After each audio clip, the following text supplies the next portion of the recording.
Magandang araw o magandang gabi, mga ka-Inside the Story PH. Samahan ninyo ako sa isa na namang kwento ng Aswang Series, Part 6 Sigbin, ang nilalang na lumalabas sa dilim.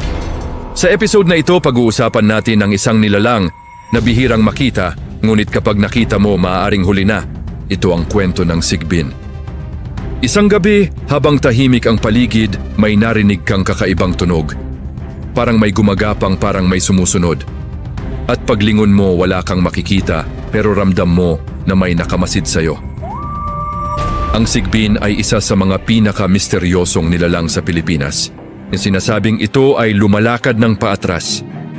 May anyong kakaiba, minsan parang aso, minsan parang kambing. May kakayahang maging invisible at lumalabas lamang ito sa gabi. Isang gabi, pauwi na si Marco mula sa trabaho, madilim ang daan at halos walang tao. Habang naglalakad siya, napansin niyang may sumusunod sa kanya. Hindi niya ito makita ng malinaw, pero may naririnig siyang mabagal na yapak. Huminto siya at tumigil din ang tunog. Pero nang muli siyang naglakad, bumalik ang tunog mas malapit. Lumingon siya, pero wala siyang nakita. Pero sa gilid ng kalsada, may isang anino na hindi gumagalaw at tila nakatingin sa kanya. Kung ikaw ang nasa sitwasyon na yon, lilingon ka? I-comment mo sa baba. Sa mga lumang kwento, sinasabing ang Sigbin ay alaga ng mga aswang, ginagamit ito upang manghuli ng biktima. At may kakayahan itong sumipsip ng dugo, lalo na sa mga inosente. Sa isang probinsya, may isang pamilya na laging nakakarinig ng kakaibang tunog.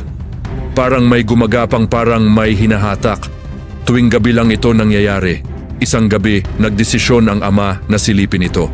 Bitbit ang flashlight, dahan-dahan siyang lumabas. At nang itutok niya ang ilaw, may nakita siyang nilalang. Maliit, itim, at ang mga mata ay kumikinang. Bigla itong tumalon at nawala na parang bula. Mula noon, hindi na sila muling lumabas ng gabi. Kung marinig mo ang mga yapak, ano gagawin mo?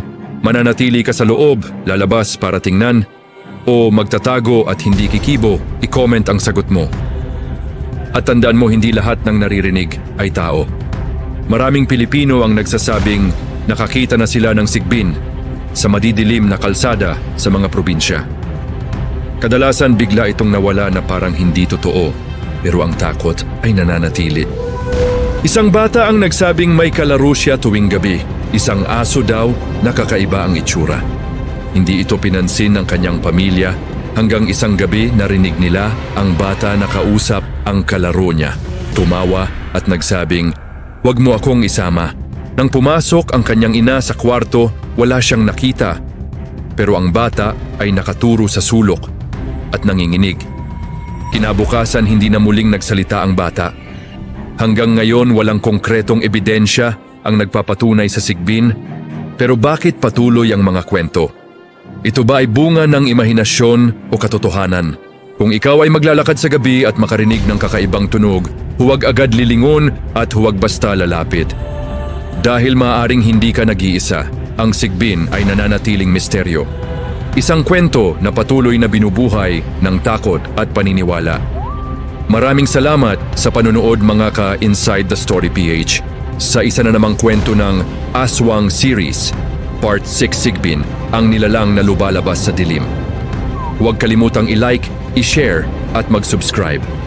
At tandaan, hindi lahat ng nakikita ay totoo at hindi lahat ng hindi nakikita ay hindi umiiral. Abangan ang Part 7, magandang gabi at ingat kayo.